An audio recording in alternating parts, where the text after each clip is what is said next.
Privet, dzień dobry, assalamu alaikum, ciao, konnichiwa, bonjour, hola, good morning, good morning, good morning. This is Ken at 10 on my favorite day of the week. Regular viewers will know that I love a Friday. What do I love about Fridays?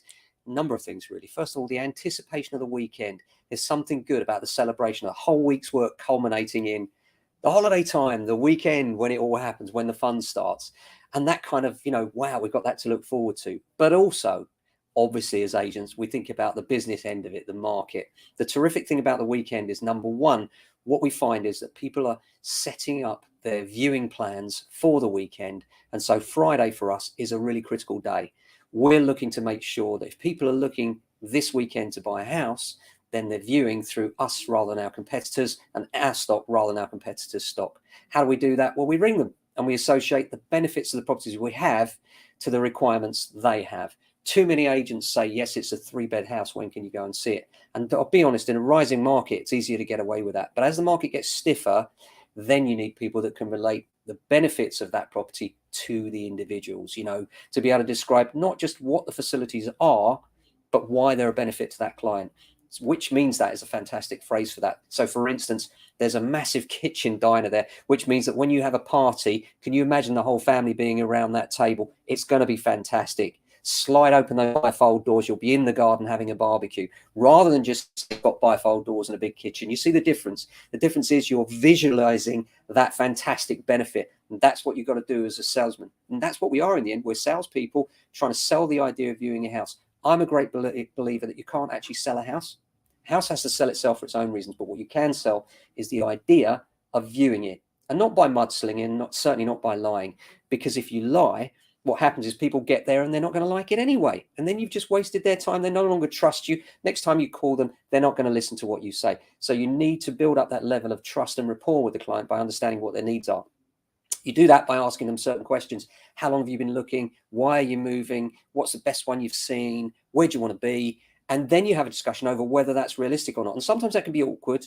And sometimes it can be, not being funny, but you can't afford in that road at that price. Can you go up? No. Then we've got a couple of choices. What about other areas? What about lowering your sights instead of having that semi-detached house? What about a terrace one perhaps? And that's a good way of kind of lowering expectation to wherever the market is for that particular client. Because in the end, if you can't find what you want where you want, then you've only ever got two choices really. Lower your sights or other areas. There is a third choice, and that's more money. And for most of us, of course, that's not an option, although you may find that some lenders will lend you more than others. However, that is going to be a problem in the future. And I was talking about this just the other day, is that the situation now with lenders is that they're lending you money based on your affordability, based on age-old criterion in respect of what your gas bill might be, what your electric bill might be, etc. The reality is that those bills have doubled. Your expenses have doubled.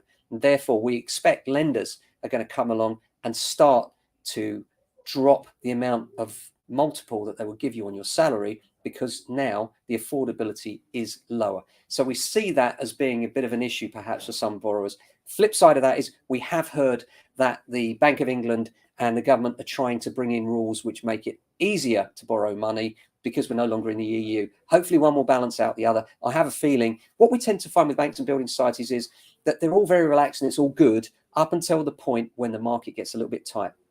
When prices are rising, they have a lot of confidence because they know the level of equity that they're being asked for will only rise in time. When that becomes more marginal or the market starts to flatten off, they start to get a bit nervy and they start to tighten down their criterion unreasonably quite often. So you tend to find that while the market's strong, so the lenders are more confident, so they're more likely to lend to you. And as the market gets tighter, their confidence drifts a bit and therefore they tighten up on their lending criterion, quite often more than they should, leading to a problem with especially first-time buyers coming into the market. So in terms of what's going on here, the podcast is out now, and that's all about the Ukraine impact on housing in the UK, together with the latest property news. You can find that later on today on your favorite provider. We're just finishing off the production of that now, and we'll publish that shortly. Apart from that, very busy on valuations today. Lots going on, new properties coming onto the market. Excited about that as always. Still looking for more new instructions though, because we are finding that less and less people are deciding to sell because they just want to sit and wait. You know, that old British thing that we all do when we're not sure, is decide to do nothing. And, you know, in terms of the market generally, it's probably the best time we're going to see for a long time in terms of achieving the best price for what you're selling. Will that continue for the rest of the year? Well, nobody can tell you. But I just had a call from someone who said to me, Ken, the market's going to fall off a cliff. I know it is. I'm scared.